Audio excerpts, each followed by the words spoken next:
യേശുവിൽ ഏറ്റവും സ്നേഹം നിറഞ്ഞ എൻ്റെ പ്രിയപ്പെട്ട സഹോദരി സഹോദരന്മാരെ, കുഞ്ഞുമക്കളെ, നമ്മൾ ഓരോ പ്രഭാതത്തിൽ എഴുന്നേൽക്കുമ്പോഴും നമുക്ക് ആഴത്തിലൊരു ബോധ്യം വേണം. നമ്മൾ ജീവിക്കുന്ന ഈ സമൂഹത്തിൽ ദൈവത്തിൻ്റെ പരിശുദ്ധാത്മാവ് പ്രവർത്തിക്കുന്നുണ്ട്. അതുപോലെ തന്നെ പിശാചിൻ്റെ സ്വാധീനം ഈ ലോകത്തിലുണ്ട്. അപ്പോൾ പൈശാചിക ശക്തികൾ നമ്മളിൽ നിന്ന് വിട്ടുപോകാൻ വേണ്ടി പ്രാർത്ഥിക്കണം. അതുകൊണ്ട് പ്രിയപ്പെട്ട സഹോദരങ്ങളെ, ഈ പ്രഭാതത്തിൽ നമുക്ക് പ്രാർത്ഥിക്കാം.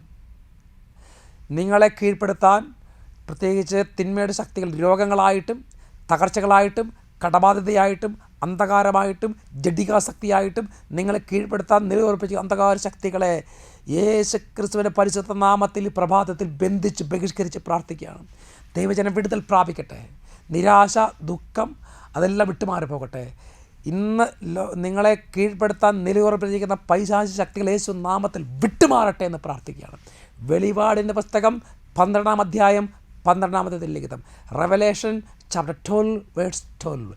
അതിനാൽ സ്വർഗമേ അതിൽ വസിക്കുന്നവരെ ആനന്ദിക്കുവിൻ, എന്നാൽ ഭൂമിയെ സമുദ്രമേ നിങ്ങൾക്ക് ദുരിതം, ചുരുങ്ങിയ സമയം അവശേഷിക്കുന്നുള്ളൂ എന്നറിഞ്ഞ് അരിശം കൊണ്ട് പിശാച് നിങ്ങളുടെ അടുക്കലേക്ക് ഇറങ്ങിയിട്ടുണ്ട്.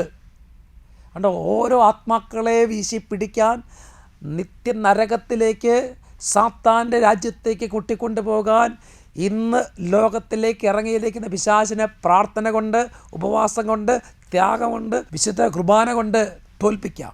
ദൈവവചനം കൊണ്ട് തോൽപ്പിക്കാം. ഒപ്പം ഡെലിവറൻസ് ഇപ്പോൾ സംഭവിക്കാൻ വേണ്ടി പ്രാർത്ഥിക്കുക. പൗരോഹിത്യ അധികാരത്തിൽ നിങ്ങൾക്ക് വേണ്ടി പ്രാർത്ഥിക്കുന്നു. എല്ലാ ബന്ധനങ്ങളും അഴിയട്ടെ, ഇപ്പോഴും എപ്പോഴും എന്നേക്കും. ആമേൻ.